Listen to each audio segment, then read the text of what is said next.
दरवर्षी कार्तिक महिन्यातील अमावस्येला येणारी दिवाळी साजरी करण्याची अनेक कारणे आहेत. या दिवशी फक्त दिवे लावणे आणि आनंद वाटणे ही प्रथा नाही, तर दिवाळी साजरी करण्यामागे अनेक कारणे आपल्याला आढळून येत असतात, ज्यांची अनेकांना माहितीही नसेल. हा उल्लेख आपल्याला अनेक हिंदू धर्मग्रंथांमध्ये सुद्धा बघायला मिळत असतो. असं म्हणतात, दिवाळीच्या दिवशी आई लक्ष्मीचा जन्म झाला. देवी लक्ष्मी संपत्तीची देवी आहे. हिंदू धर्म आणि ग्रंथानुसार समुद्रमंथनाच्या वेळी कार्तिक महिन्याच्या अमावस्येला समुद्रमंथन करताना मा लक्ष्मीचा जन्म झाला आणि म्हणूनच देवी लक्ष्मीचा वाढदिवस म्हणून दिवाळीच्या दिवशी हा दिवस साजरा करण्यात येत असतो. भगवान विष्णूने माता लक्ष्मीचे रक्षण केले. भगवान विष्णूंचा 5वा अवतार वामन अवतार. हिंदू पौराणिक कथांमध्ये एक अतिशय पवित्र अशी कथा आहे, ज्यामध्ये भगवान विष्णूंच्या वामन अवताराने माता लक्ष्मीला राजा बळीच्या ताब्यातून वाचवले होते. म्हणूनच त्या दिवशी देवी लक्ष्मीची पूजा करण्यात येत असते.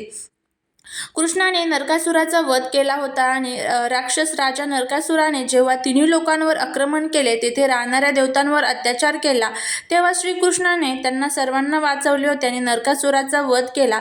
तेव्हापासून हा जो नरक चतुर्दशीचा दिवस आहे, तर तो साजरा करण्यात येत असतो. पांडवांनी या दिवशी 12 वर्षाच्या वनवासानंतर ते परत आले होते, त्यामुळे या दिवशी दिवाळी साजरी करण्यात येत असते.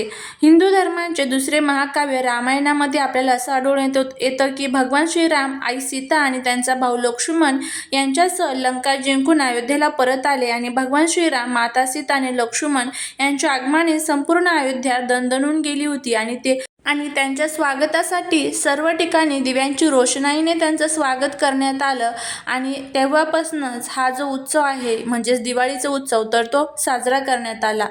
अनेक अशा कथा आपल्याला या दिवाळीच्या संबंधात आपल्या धर्मग्रंथांमध्ये आपल्याला आढळून येत असतात. अंधारावर प्रकाशाचा, वाईटावर चांगल्याचा आणि अज्ञानावर ज्ञानाच्या विजयाचे प्रतीक म्हणून हा सण साजरा केला जातो.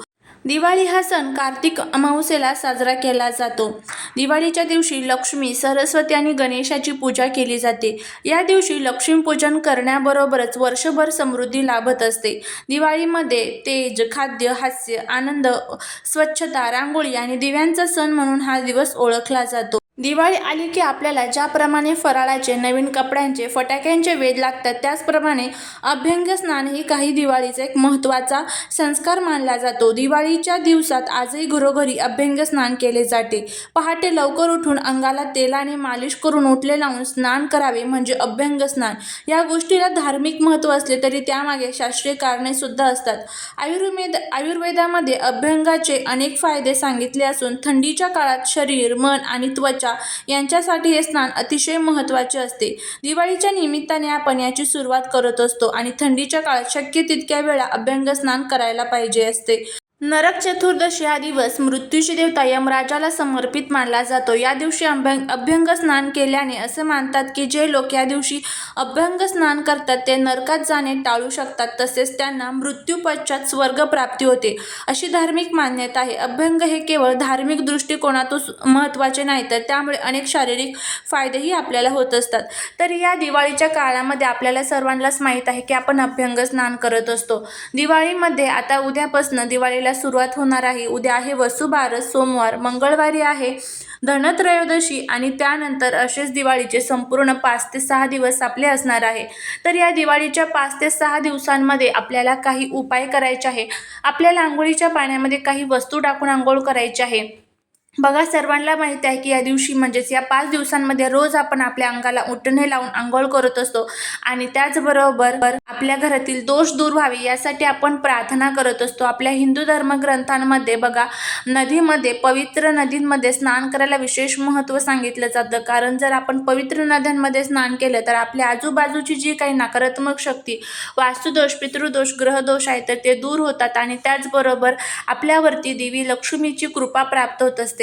आपल्या आजूबाजूला अशी काही लोक असतात ना, त्या लोकांना आपली झालेली प्रगती बघवत नाहीत आणि त्यामुळे काय होत असतं की आपल्याला प्रत्येक कामामध्ये अडचणी येत असतात आणि शत्रुपीडा, शत्रुबाधेचा त्रास आपल्या घरात आपल्याला जाणवतो किंवा आपण स्वतःच खूप नकारात्मक विचार करत असतो. घरामध्ये करणी बाधा किंवा मग घरामध्ये तुम्हाला पितृदोष, वास्तुदोष, ग्रहदोष या अडचणी आपल्याला जाणवत असतात. तर ह्याच दिवाळीच्या काळामध्ये आपल्या मनाला शांत करण्यासाठी आणि मनातील वाईट विचार काढून टाकण्यासाठी, मनातील नकारात्मकता कमतरता संपवण्यासाठी आपल्याला हे उपाय करायचे असतात.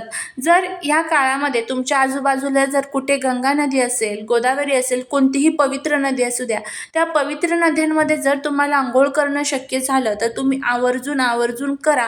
पण प्रत्येकाला शक्य नसतं, त्यामुळेच आपल्या धर्मग्रंथांमध्ये आपल्याला हे उपाय सांगितले जातात. आपण आपल्या घरामध्येच अंघोळीच्या पाण्यामध्ये काही वस्तू जर टाकून आपण अंघोळ केली तर नक्कीच आपल्याला त्याचं जे पुण्य आहे तर ते मिळत असतं. तर या दिवाळीच्या 5 दिवसांमध्ये तुम्हाला जमलं तर रोज तुम्ही हा उपाय करू शकता. रोज शक्य नसेल तर तुम्ही नरक चतुर्दशीला करा, धनत्रयोदशीला करा, लक्ष्मीपूजनाच्या दिवशी करा. तुम्हाला जमेल त्या दिवशी तुम्ही करा. पण जर रोज तुम्ही उपाय केला तर याचे खूप छान फायदे आपल्याला बघायला मिळत असतात. कारण वारंवार ज्यावेळेस आपण एखादी गोष्ट करतो तर त्यामध्ये जी सकारात्मक ऊर्जा असते तर ती खूप मोठ्या प्रमाणात संचारत असते. तर त्यासाठीच जर शक्य असेल तर उद्यापासून रोज भाऊबीजेपर्यंत तुम्ही हा उपाय करा. नसेल शक्य तर तुम्हाला ज्या वेळेमध्ये टाईम असेल त्या वेळेमध्ये तुम्ही करू शकता. आता हा उपाय आपल्याला कशा पद्धतीने करायचा आहे त्याबद्दलची संपूर्ण माहिती आपण घेणार आहोत. त्यामुळे जर तुम्हाला हा व्हिडिओ आवडला तर चॅनलला सबस्क्राईब करा, शेजारील बेल आयकॉनलाही प्रेस करा, म्हणजे माझ्या सर्व नवीन व्हिडिओंचं नोटिफिकेशन तुम्हाला मिळेल आणि तुम्ही एक पण व्हिडिओ मिस करणार नाही. त्याचबरोबर कमेंटमध्ये श्री स्वामी समर्थ लिहिला अजिबात विसरू नका. तर आता दिवाळीच्या या 5 दिवसांमध्ये तुम्हाला काय करायचं आहे, रोज सकाळी लवकर उठायचं आहे. ब्रह्ममुहूर्तामध्ये उठण्याचा प्रयत्न करा. कारण बघा, ज्यावेळेस आपण ब्रह्ममुहूर्तामध्ये उठत असतो त्यावेळेस ज्या दैवी शक्ती असतात तर त्या खूप मोठ्या प्रमाणात जागृत असतात, त्यामुळे त्याचे फायदेसुद्धा आपल्याला होतात. तर आता ब्रह्ममुहूर्तामध्ये उठल्यानंतर सर्वात प्रथम लक्ष्मीनारायणाचं तुम्हाला स्मरण करायचं आहे. त्यानंतर ओम नमो भगवते वासुदेवा या मंत्राचा जप करायचा आणि त्यानंतर तुम्हाला सकाळी 8च्या आत हा उपाय जर करणं शक्य असेल तर 8च्या आत करायचा. कारण 8 नंतर जी अंघोळ असते तर ती आपल्या ग्रंथांमध्ये सांगितलं आहे की ती राक्षसांची अंघोळ मानले जाते. त्यामुळे दिवाळीच्या या 5 दिवसांमध्ये तरी प्रयत्न करा की तुम्ही सकाळी 8च्या आत हा जो उपाय आहे तर तो कराल. आता कोणकोणत्या वस्तू घ्यायच्या आहेत तर ते बघा. सर्वात प्रथम तुम्ही एक प्लेट घ्यायची आहे. त्या प्लेटमध्ये तुम्हाला ह्या वस्तू ठेवायच्या आहेत. खडे मीठ, गुलाबाचे अत्तर, गंगाजल आणि तुळशीची पानं. तर ह्या ज्या वस्तू आहेत, खडे मीठ, गुलाबाचे अत्तर, गंगाजल आणि तुळशीची पानं, या सर्व वस्तू तुम्हाला तुमच्या अंघोळीच्या पाण्यामध्ये टाकायच्या आहेत. आणि त्यानंतर आता जो मंत्र मी तुम्हाला सांगत आहे तर त्या मंत्राचं तुम्हाला पठण करायचं आहे. मंत्र अशा पद्धतीने, गंगे च यमुने चैव गोदावरी सरस्वती नर्मदे सिंधू कावेरी जलस्मिन् सिंधी कुरु. म्हणजेच काय, गंगा, यमुना, गोदावरी, सरस्वती, नर्मदा, सिंधू, कावेरी या ज्या पवित्र नद्यांचं जल आहे तर ते माझ्या अंघोळीच्या पाण्यामध्ये यावं आणि माझ्या मनातील ज्या काही इच्छा आहेत तर त्या पूर्ण व्हाव्या. आणि अशा पद्धतीने हा मंत्र म्हणून तुम्हाला अंघोळ करायची आहे. आता हा जर मंत्र तुम्हाला म्हणता येत नसेल तर तुम्ही ओम नमो भगवते वासुदेवा या मंत्राचा सुद्धा जप करू शकता. किंवा आता इथे तुम्हाला हा स्क्रीनवरती मंत्र दिसत आहे तर त्या बघून सुद्धा तुम्ही म्हणू शकता.